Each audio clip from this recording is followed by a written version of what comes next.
இன்றைக்கு ஒன்றியத்தை ஆளக்கூடிய அரசு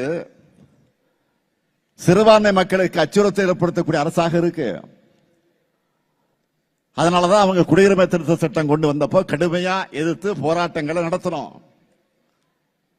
ஆனா துரோகம் செய்வதையும் மக்கள் அழகு வைப்பதை மட்டுமே தன்னுடைய அரசியலா லட்சிய அரசியலா எடுத்துக்கிட்டு செயல்பட்டு வரக்கூடிய அதிமுக அந்த சட்டத்துக்கு ஆதரவா வாக்களிச்சது.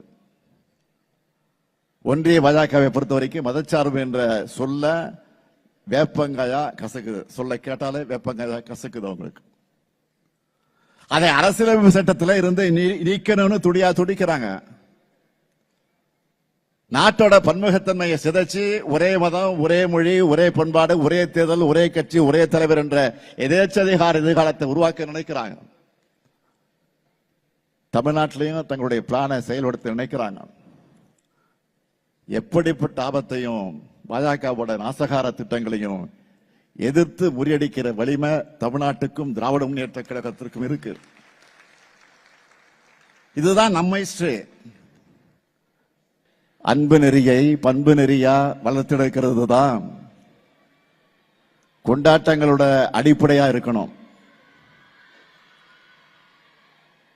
வெறுப்புணர்ச்சி என்பது பாவங்களைத்தான் செய்ய தூண்டும்.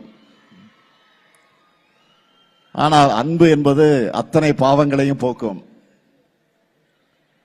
அப்படிப்பட்ட அமைதியான அன்பான சமுதாயத்தை,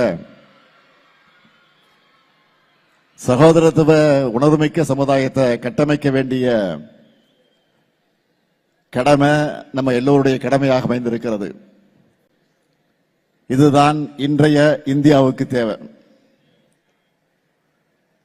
இந்துக்களும் முஸ்லிம்களும் கிறிஸ்துவர்களும் ஒரு தாய் வைத்து பிள்ளைகளாக வாழணும். அதுக்கு இது போன்ற விழாக்கள் துணை நிற்கணும்.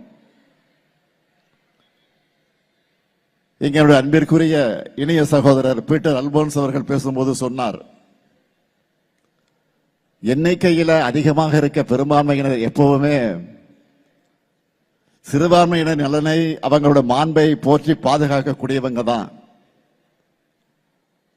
மதச்சார்பின்மை மதநலக்கத்தை விரும்புறவங்க உங்களுக்கு துணையா பாதுகாப்பாளனாக இருக்கும். என்றைக்கும் இருப்போம்னு உறுதியளிக்கத்தான் நான் இந்த நிகழ்ச்சிக்கு வந்திருக்கிறேன். இதுதான் சிலருடைய கண்களை உறுத்துது. எப்படி தமிழ்நாட்டில்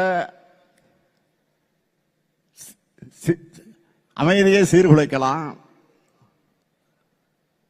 இங்க ஒண்ணுக்குள்ள ஒன்னா பழகிற மக்களை எதிரிகளாக பிரிச்சு வைக்கலாம்னு பலர் யோசிக்கிறாங்க.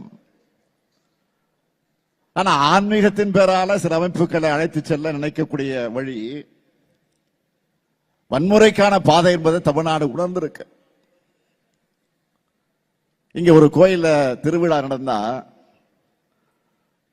அங்க வர மக்களுக்கு முஸ்லீம் மக்களும் கிறிஸ்துவ மக்களும் உணவு மோர்னு கொடுப்பாங்க. வேளாங்கண்ணி தேவாலயத்திற்கும் பக்கத்து வீட்டில் நடக்கிற கிறிஸ்துமஸ் நிகழ்ச்சிக்கும் இந்துக்கள் போவாங்க. ரம்ஜான் நோன்பு காலத்தில் முஸ்லீம் மக்களோட நோன்பு கஞ்சியும் ரம்ஜான் பிரியாணியும் இந்துக்கள் வீட்டுக்கு தேடி வரும். இந்த சகோதர உணர்வும் பகுத்தறிவு திறனும் தான் நம்முடைய தமிழ்நாடு. பிளே ஸ்டோர் மற்றும் ஆப் ஸ்டோரில் இருந்து பாலிமர் செயலியை QR கோடு மூலம் பதிவிறக்கம் செய்யுங்கள். செய்திகளை உடனுக்குடன் பெறுங்கள்.